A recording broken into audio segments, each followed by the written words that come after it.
ఇప్పుడు చీటర్స్ పక్కన మేము కూర్చోవాలని మీరే ప్రశ్నిస్తూ ఉన్నారు. అట్ ది సేమ్ టైం ఈ రోజు వాళ్ళే 11 గంటలకు వస్తామని చెప్పేసి అన్నప్పుడు మీరు ఆహ్వానిస్తూ ఉన్నారు. దీన్ని ఎట్లా చూడాలి, ఏం చెప్పదలుచుకున్నారు? విరోధులను కూడా ఇంటికి వస్తే మర్యాద ఇవ్వటం అనేది మా సంస్కారం. సంస్కారం లేనివాడు కూడా మా ఇంటికి వస్తే సంస్కారబద్ధంగానే వ్యవహరిస్తాం. ఓకే, దాడికి ప్రతి దాడి కూడా ఉంటుందని చెప్పేసి కౌశిక్ రెడ్డి అంటున్నారు. ఆ దాడికి మీరు సిద్ధంగా ఉన్నారా?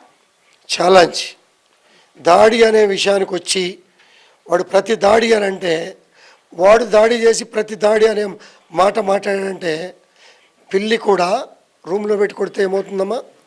చిన్నప్పుడు పెద్దవాళ్ళు చెప్పారా నీకు? అదే సామెత వస్తుంది. మేము దేనికైనా సిద్ధంగా ఉన్నాం, ఎక్కడ వెనకాడం.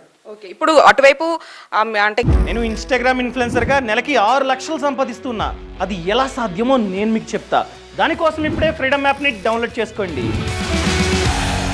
కేసులు కూడా నమోదు చేశారు. మీరేమన్నా మళ్ళీ ఫిర్యాదు చేసేటటువంటి అవకాశం ఉందా?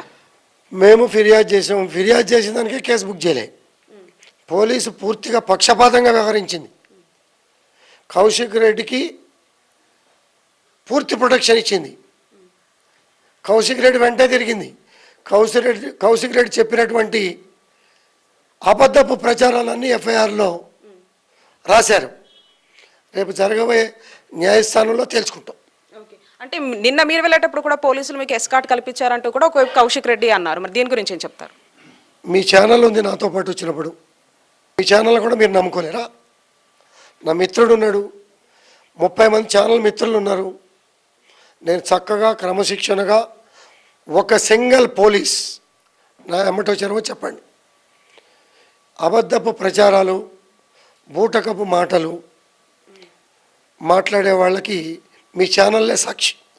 ఇప్పుడు పార్టీ మారినట్లు ఒకవైపు బీఆర్ఎస్ కూడా ప్రచారం చేస్తుంది. దీని గురించి ఏం చెప్తారు? మరి చెప్తా, సందర్భం వస్తుంది. మధ్యాహ్నం ప్రెస్ మీట్ పెట్టి మిమ్మల్ని పిలిచి చక్కగా చెప్తా.